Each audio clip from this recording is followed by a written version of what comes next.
Hello mga boss, magandang araw po muli sa inyong lahat. Welcome to my YouTube channel sa Kuya Ray TV. Isa na naman pong magandang palaisipan ang isi-share ko sa inyo ngayon. Katuwaan lang po ito mga boss. 4 moves lang po mati ang block. Paano mo mamatihin ang block sa 4 move lang? Ang sulog po ng block ay dyan po sa ibaba ang tungo. First move po ito ng white. Try nyo isolve ito mga boss. Pag nakuha nyo po ang tamang kasagutan, pwede nyo po itong ipasolve sa inyong mga kalaro. Sigurado mahihirapan sila ito. Kung sakaling hindi nyo makuha mga boss ang tamang move, samahan nyo akong laruin ito at ituturo ko sa inyo kung paano natalo ang block. Bago natin simulan mga boss, paki-like po at kung bago ka pa lang sa channel na to, paki-subscribe na rin po at paki-click na rin po ng notification bell para lagi kang updated sa mga video na aking i-upload. Maraming salamat po at simulan na natin. Ang sulong po dito ulit ng block ay dyan po ang tungo sa ibaba. At ang una ko munang ipapakita sa inyo siyempre ay ang mga maling atake ng white. Para magkaroon po kayo ng idea kung paano matihin ang block. So halimbawa, pag ang queen ay nag-P2, so ang imumove dito ng block ay itong tatlong pawn. So sa move na yan ng white, pag nagkamali ang block, talo siya. So kagaya nito, pagka siya ay F3, so ang second move dyan ng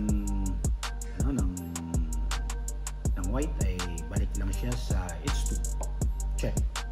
So wala pong ikikilos dyan ang king, kaya ang gagawin dyan ng black ay harang lang. So ang third move ng white ay sa H5 lang, check. So wala uling ikikilos dyan ng black, kundi harang lang siya ulit. So ang pang moves ng white ay dito sa H8, check. Checkmate po yan. So yun po ang maling kasagutan ng black, kaya siya po ay talo. So ulitin natin. So ito po yung tamang move ng black para hindi siya matalo. So nag-plus move dito ang white sa E2.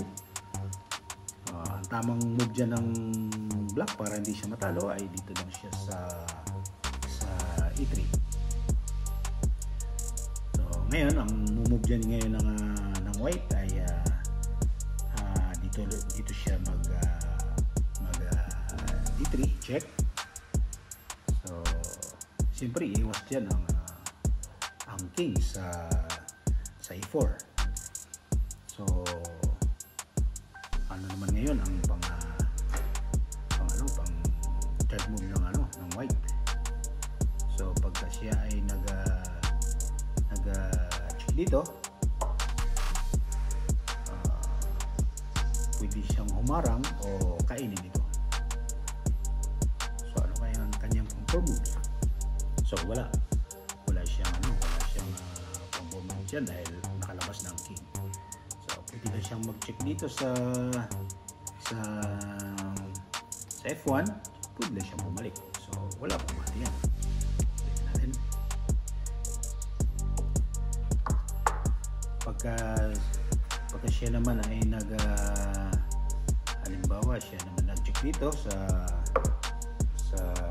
C5, pwede na siyang kainin. So walang mati. So ulitin natin. Kung halimbawa naman ay dito siya nag-first move, ito lang uli sasagot dyan ng so hindi pwedeng ito ang move dahil matatalo siya dyan. So ito lang ang kanyang tamang move sa E3. Pag nag-check uli ang horse sa D3, check. So siyempre iwas lang siya. So kung ang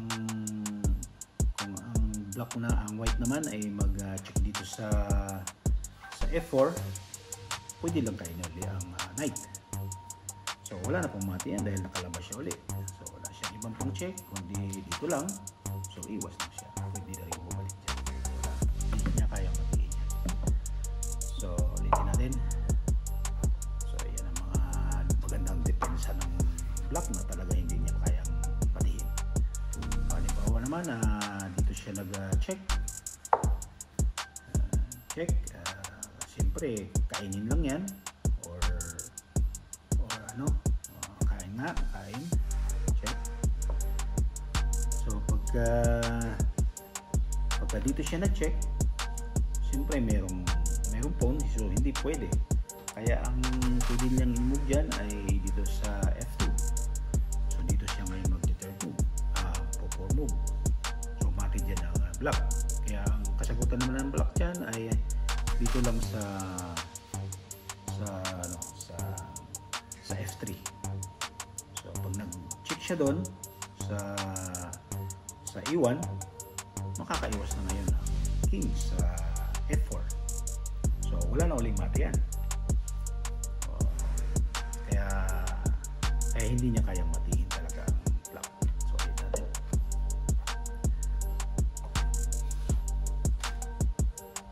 So kung napansin niyo po mga boss, ang bawat atake ng white dito, may magandang depensa talaga ang black. Hindi talaga kayang matihin. Ano kaya ang tamang move para matalo ang black? Kung gusto nyo po itong solve mga boss, post nyo lang po ulit ang video. Kasunod na po ang tutorial pagkalipas po ng ilang segundo.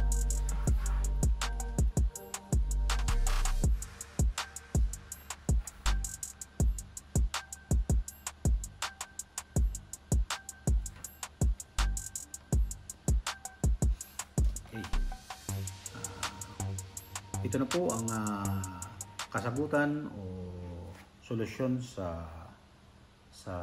form of chess puzzle na to. First move, ang queen ay nag-C2 lang. So yan po ang first move. So sa move na yan, ang pagpipilian na lang dito ng black ay itong tatlong pawn sa harap. So halimbawa, pag ito yung kanyang kasagutan, ang D3. So ang second move niya ng white ay dito lang sa C3, check. So hindi makakilos dyan ang king, kaya ang gagawin niya dyan ay harang lang. So ang pang third move naman dyan ng white ay dito sa A5, check. So wala pa rin ikikilos dyan ang king, kaya ang gagawin nila ng black ay harang lang ulit. So ang pang 4 moves ng white ay dito lang siya sa C7, check. Checkmate, mati po yan dahil wala na siyang tatakbuhan, wala na siyang pwedeng iharang. Kaya yan po ay mati. So, natin. Execution tayo. First move. Kung ang imumove naman dito ng black ay dito siya mag F3. So, ang kasagutan dyan ng white ay dito lang siya nag-second move sa H1, bumalik na. Check. Check po yan. So wala uling ikikilos siya ng king, kaya ang gagawin niya ay harang lang siya. So ang third move ng white ay dito lang ulit siya nag-H5. Check. So ganun pa rin, walang ikikilos siya ng king, kaya ang gagawin niya ulit ay harang lang. Ang move ng white ay dito lang siya sa H8, check. Checkmate po yan. So wala siyang pangarang dyan, wala siyang kikilos, kaya mati po yan. So then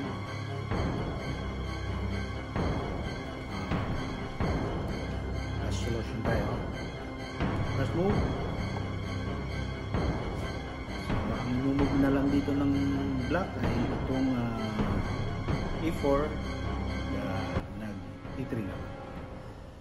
So ngayon ang pang second move dyan ng white ay nag-check lang siya dito sa D3, check.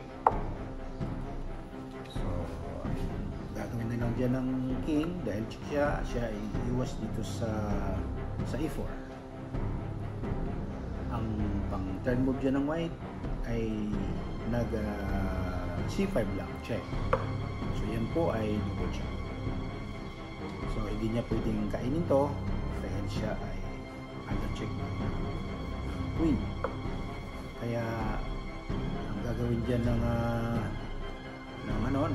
king ay pwede siyang mag E5 at saka mag F3. So yun po ang pagpipilian.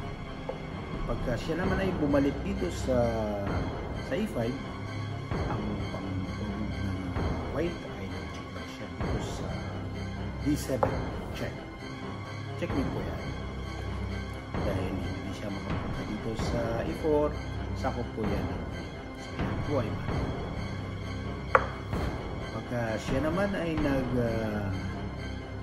F3, ang pang-move ng white ay dito lang sa G2, check. Checkmate po yan. Hindi na siya makabalik dito. Ay, sakop pa rin yan ng queen. So, kaya yan po ay mali. Yan po ang ginawang atake ng white na kahit anong i-move ng black, mati talaga. Dahil sa tamang move ng white, nawala ang kanyang depensa. So, maraming salamat mga boss sa inyong patuloy na panonood at suporta. Shoutout po sa inyo lahat. Hanggang dito na lang. Maraming salamat po. Hanggang sa muli, abangan nyo po ang mga susunod kong mga puzzle. Sigurado ay magugustuhan niyo. Salamat!